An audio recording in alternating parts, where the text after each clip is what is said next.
First ever factory outlet, Mukunda Jewelries, KPHP, Somajiguda, Kottapet, Khammam. నమస్తే రమగారు. నమస్తే జయ. రమగారు, కార్తీక మాసంలో వచ్చే ఏకాదశి ద్వాదశులు చాలా అత్యంత పవిత్రమైన రోజులు కదండి. ఈ 2 రోజులు మనం పాటించాల్సిన నియమాలేంటి? ఏకాదశి ఎందుకు ఇంత ప్రత్యేకమైంది? ఈ హరిబోధిని ఏకాదశిగా చెప్తారు. ఉత్థాన ఏకాదశి అంటారు. విష్ణుమూర్తి నిద్రలేస్తాడు. ఈయన ఆషాఢ శుద్ధ ఏకాదశి, తొలేకాదశి అని చెప్పుకుంటాం. అప్పుడు శయనేకాదశి అంటాం. ఆ రోజున యోగ నిద్రలోకి వెళ్ళాడు ఆయన. మధ్యలో పరివర్తన ఏకాదశి కూడా వస్తుంది, పక్కకి తిరిగాడు అని. ఈ 4 నెలల శ్రీహరి యొక్క నిద్రాకాలం పరిసమాప్తమయ్యేది కార్తీక శుద్ధ ఏకాదశి నాడు. క్షీరాబ్ది ఏకాదశి, చిలుకు ద్వాదశి లేదా చిలుకే క్షీరాబ్ది ద్వాదశి ఇలాగే చెప్తారు. అయితే ఈ క్షీరాబ్ది ఏకాదశి నాడు మనం ఏం చేయాలి? విష్ణువు నిద్ర లేవబోతాడు. ఆ రోజున లేచేస్తాడు కాదు, లేస్తాడు. ద్వాదశి ఘడియలు సమీపిస్తుండగా లేస్తాడు. ఏకాదశి నాడు ఉపవాసం ఉండాలి. సంవత్సరం అంతా చేయలేకపోయినా తొలి ఏకాదశి నాడు చేస్తాం ఉపవాసం. హరిబోధిని ఈ రోజున ఆయన స్వామివారి నిద్రలేస్తాడు కాబట్టి, విశేషించి ఇది కార్తీక మాసం కాబట్టి ఈ రోజున ఉపవాసం చాలా ఫలితాన్ని ఇస్తుంది, అనంత ఫలితాన్ని ఇస్తుంది. అంచేత ఏకాదశి నాడు ఉపవాసం ఉండటం, ద్వాదశి నాడు ఉదయమే ఆయన నిద్రలేచేస్తాడు. ఈ నిద్రలేచిన ఆయన తులసి మూలంలో ఈ రోజు నివసిస్తానని ప్రతిజ్ఞ చేసేట. అందుకని ఈ తులసి మూలంలో విష్ణుమూర్తిని భావించి పూజ చేస్తే విశేషమైన ఫలితం కలుగుతుంది. అయితే ఈ రోజున ఏం చేస్తారు? ధాత్రి తులసి కళ్యాణం చేస్తారు.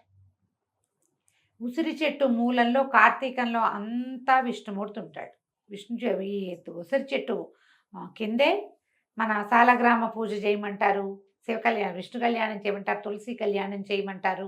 కార్తీక వనభోజనాలు చేసేటప్పుడు తప్పకుండా తులసి చెట్టు ఉండవలసిందే అంటారు. ఉసిరి చెట్టు, అదే తులసి చెట్టు ఉండాలి, ఉసిరి చెట్టు కూడా ఉండాలి. చెట్టు కిందే చేసుకోవాలి. చెట్టు ఒక పెద్ద వనంలోకి వెళ్తే ఎన్ని చెట్లు ఉన్నా ఉసిరి చెట్టు లేకపోతే ఆ వనం పనికిరాదు భోజనానికి. ఇది విశేషంగా చెప్తారు. ఈ రోజున ఏం చేస్తారు? రెండో ద్వాదశి నాడు తప్పకుండా ఉసిరి చెట్టు అంటే ఉందో లేదో మన దగ్గర, బజారంతా ఉసిరి కొమ్మలు బాగా దొరుకుతాయి. ఒక ఉసిరి కొమ్మని తెచ్చి సాంగంగా విష్ణువుగా భావించి ఈ ధాత్రి వృక్షం తాలూకు కొమ్మని తులసి దాంట్లో పాతిపెట్టి తులసి అష్టోత్తరం చదువుకుని చక్కగా పసుపు కుంకాలతో అలంకరించి ఒక దారంతో రెండింటిని బంధించి పసుపు కట్టిన దారంతో తులసి ధాత్రి సమేత కార్తీక దామోదర ప్రీత్యర్థం వివాహం విష్ణు కళ్యాణం జరిపిస్తున్నట్టుగా పూజ చేసుకోవచ్చు. ఈ పూజ అత్యంత ఫలప్రదమైనది. కార్తీకం మనం నెల రోజులు కూడా తులసి పూజ విశేషంగా చెప్తారు. తులసిని నాటినా, దానం ఇచ్చినా, తులసికి నీరు పోసినా, ఎవరైనా పెంచుకుంటుంటే ఆహా ఎంత బాగుంది మీ తులసి చెట్టు లాంటి వాక్యాలు అన్నా కూడా మంచి ఫలితం లభిస్తుంది. మనం రోజువారీ పెట్టుకునే దీపము తులసి దగ్గర పెట్టుకుంటాం కూడా మంచిది. ఈ రోజున విశేషించి దీపదానము మరీ విశేషం.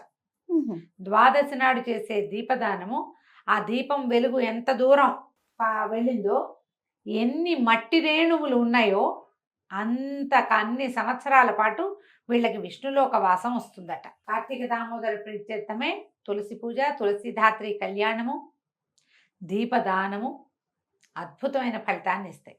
అయితే ఉదయమే ద్వాదశి పారణ చేసుకుని పూజ చేసుకుని ద్వాదశి పారణ చేసుకోవచ్చు. ఒకటి పురాణం ప్రకారం పొద్దున ద్వాదశి పారణ చేసుకుని ద్వాదశి నాటి సాయంకాలం మనం కళ్యాణం జరిపించుకోవచ్చు. నలుగురిని పిలిచి మన వరకే చేసుకుంటాము అంటే ఉదయకాలం అయినా చేసుకోవచ్చు. సాయంకాలం ద్వాదశి లేకుండా త్రయోదశి వస్తుందేమో చూసుకోండి. నవంబర్ 12వ తారీఖు ఏకాదశి, 13వ తారీఖు ద్వాదశి, మధ్యాహ్నానికి ద్వాదశి వెళ్ళిపోతుంది.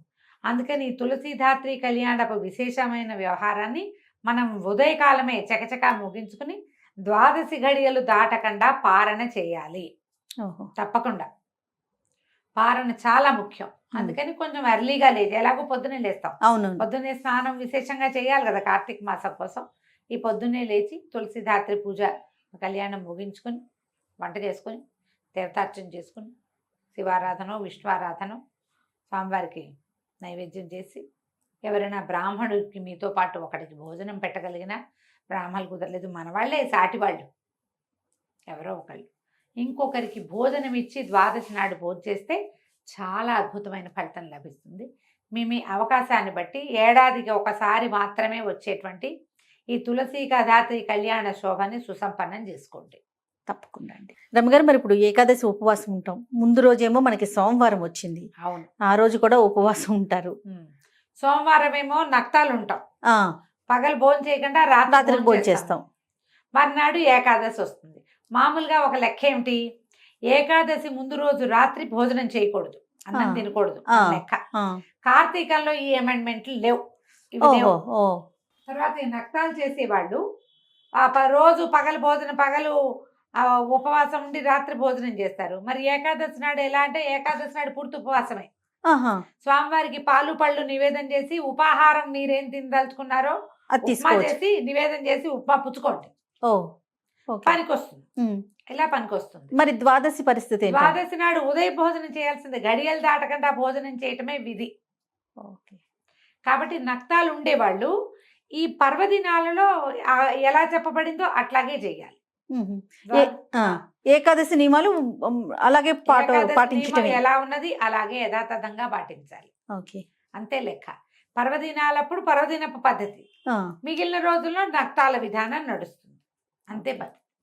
ఈ ఏకాదశి నాడు ద్వాదశి నాడు కూడా దేవాలయ దర్శనము, దేవాలయంలో దీపాలు వెలిగించటము, దీపస్తంభాన్ని నిర్మించి పెట్టటము.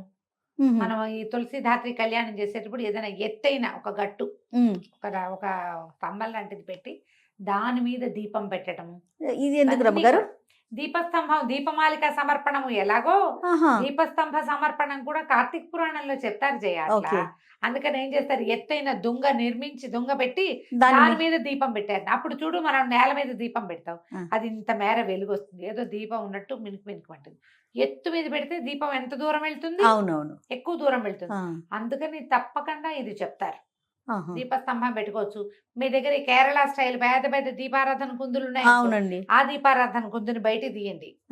కార్తీక మాసంలో ఈ ద్వాదశుల నాడు, ఏకాదశికి, ద్వాదశికి, పౌర్ణమికి ఈ దీపస్తంభాన్ని పెట్టడం చాలా విశేషం. ఆ ఎత్తైన దీపాన్ని వాకిట్లో పెట్టండి. ఆకాశ దీపాలు మనం లాగి పైన వెలిగించుకుంటాం, అప్పుడు వేలాడేవి దొరుకుతున్నాయి కదా. అవును, అందరిళ్లలోనూ కరెంటు లైట్లు కనపడుతూ ఉంటాయి. పర్వదినాల్లో అయినా తైల దీపాన్ని పెట్టండి. కరెంట్ లైట్ ఉంటే ఉంది, అది కూడా ఉంటాయి. ఇల్లంతా దగదగలాడుతూ పెట్టుకుంటున్నాం కదా, ఖచ్చితంగా తైలంతో దీపాన్ని పెట్టండి. ఈ వాతావరణానికి చాలా మంచిది, కంటికి మంచిది. ఈ వెదర్ లో ఉండే రకరకాల పురుగులకు, క్రిమికీటకాదులకి ఆ తైల దీపం తాలూకు ధూమం, పొగ మంచిది. అవకాశం ఉన్న వాళ్ళు చెయ్యండి అమ్మా. ఈ తులసి ధాత్రి కళ్యాణం కూడా అదేంటో సినిమాటిక్ గా చేయాలని అనుకోవద్దు, చేత వచ్చినంత చేయండి, అసలు మానేయకుండా. ఆ రెండు పెట్టడం, చక్క పసుపు బొట్టు పెట్టడం, రెండిటికి కలిపి విష్ణు సహస్రనామం చదువుకోవటం. అవునండి. తర్వాత ఏమో తులసి ఇవి దొరుకుతాయి, అష్టోత్తరం తులసి స్తోత్రం దొరుకుతుంది, అది చదువుకోండి. రెండిటికి కలిపి ఒక పసుపు దారాన్ని ముడివేయండి, ఒక పువ్వుల దండ పెట్టండి, చక్కగా అగరత్తులు చూపించండి, పంచోపచారాలు చేయండి. షోడశం కాకపోతే పంచోపచారాలు చేయండి. దీపం, ధూపం, నైవేద్యం, హారతి, ఓ తాంబూలం. ఒకళ్ళు ఇద్దరు ముగ్గురు అపార్ట్మెంట్లో అయితే చక్కగా అందరూ కలిసి నలుగురు చుట్టూతా దీపాలు పెట్టి, తులసి చెట్టు అంటి చేయకుండా కాస్త యువతలకి దీపాలు పెట్టి చక్కగా కళగా శోభగా అలంకరించుకుని కళ్యాణం జరిపించుకోండి. విశేషించి కార్తీకంలో పర్వదినాలే ఎక్కువ చేయాలి. అవును, ప్రతిరోజు ఏ రోజుకి ఆ రోజే అనిపిస్తుంది, ఏ రోజుకి ఆ రోజే. ఇప్పుడు ఇలాంటి ప్రత్యేకమైనవి మనం ఏటా ఒకసారే చేస్తాం. అవును, ఆ ఒకసారి చేసేది చక్కగా సుసంపన్నంగా శ్రద్ధగా చేసుకోండి, అంతే. రైట్. నమస్తే. నమస్తే.